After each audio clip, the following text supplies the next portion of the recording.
Hey there YouTube. So in this video I wanted to cover the IRS Form 4506T and the IRS Form 4506. I want to go over, kind of both forms, which one provides what information you're looking for, right? And so depending on what information you're after and what tax year you're after, that'll drive which form you need to file. So if we go back to the 4506T to start, this is a request for a transcript of the return. So what does that mean?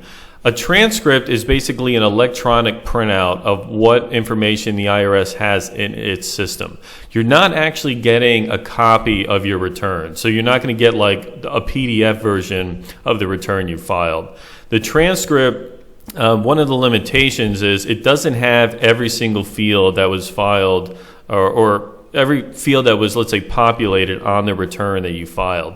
It really only has a lot of the key information that was filed and electronically stored. So the transcripts are great, but they can be kind of limited depending on what kind of information you're trying to pull from your historic tax returns. But for the most part, it is still a good thing to have if you've lost a prior year return or you want to make sure that the information that was submitted actually got entered in correctly. That normally, well, I shouldn't say normally, but there are occasions where sometimes you'll file a return, even electronically, and the numbers don't exactly get entered into the IRS system correctly.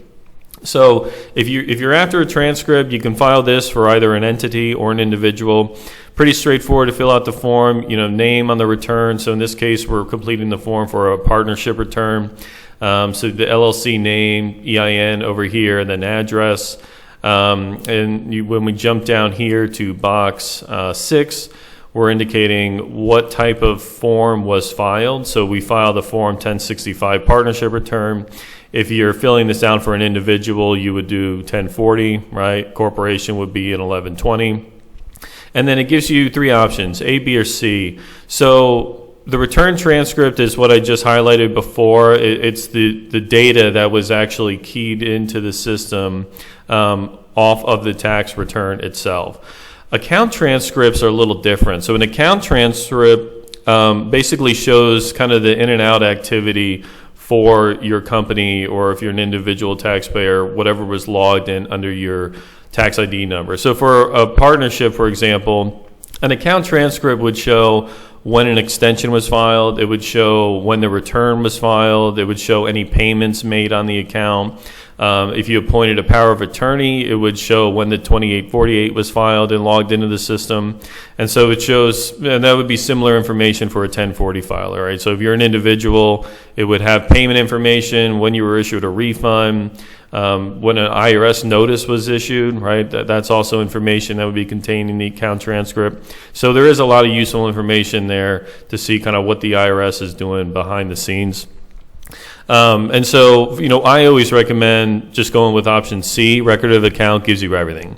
So, this is a free request. You don't have to pay for this, so you might as well, get everything that is on file. So if you check C, you'll get both items A and B here, which is what I would recommend under any circumstances. Always just go with C to get a record of account, so you get a full record of what's going on in the IRS system. Box 9. Years or period requested. So here you enter the year end of the form you're after, right? So we're looking for a Form 1065 from the 2018 tax period. Okay, so you put the year end of the partnership, 12/31/2018. Same thing would apply for individuals, right? Individuals always on a calendar year end, so you would do 12/31/2018 for an individual. And then let's see, and then at the end here, you just need to sign it, right? So make sure you check this box here, right? Signatory attests that she has read the clauses and declares that they have authority to sign this form. And then in this case, it's an LLC, so we're going to have the managing member sign this, enter the title here, and then the phone number. Let's see, is that everything? Yeah, okay, so that's everything for the 4506T. For individuals, they have a little bit of an easier time getting this, right? So if you're an individual and you're looking to fill this form out, you don't have to do it via paper and send it in. You can actually just do it online. So, and it has here, right? I mean, it says please visit us at irs.gov, get a tax transcript, and then you can request this online. So I have the page open here, IRS website for getting a transcript. If you're an individual, you can request online if you have this information to register, right? So you would register for an account, and you can request transcripts. You can get the whole record of account by just doing it online rather than filing this via paper. This option is not yet available for business entities. So if you're a business entity, you need to fill out this form to get a transcript, or you need to have a power of attorney do it. So like a tax professional, so myself, I'm an attorney, so I have my own IRS tax professional account, and if I have a POA on file for a client, I can go in on their behalf and download the transcripts. But if you're just a regular business entity, you can't do that. So you're going to have to use this form.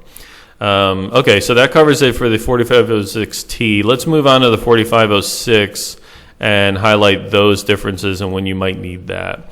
So this request is an actual request for the full copy of the return, right? So when you request this, you're going to see the actual printout of the return. So like basically the PDF printout, it'll be printed out and mailed to you, and you'll get a full picture of exactly what was filed with the IRS. So it's going to have more information than what you would have seen on just the transcript request.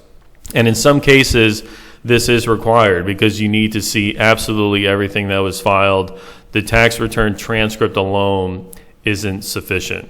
Okay, so the request is filled out similar fashion to the 4506-T, right? Name of the entity, taxpayer ID number, current name and address, and then in box C here, box 6, we're indicating what return we're after, right? So again, this is a 1065 partnership return, and the period requested is going to be December 2018.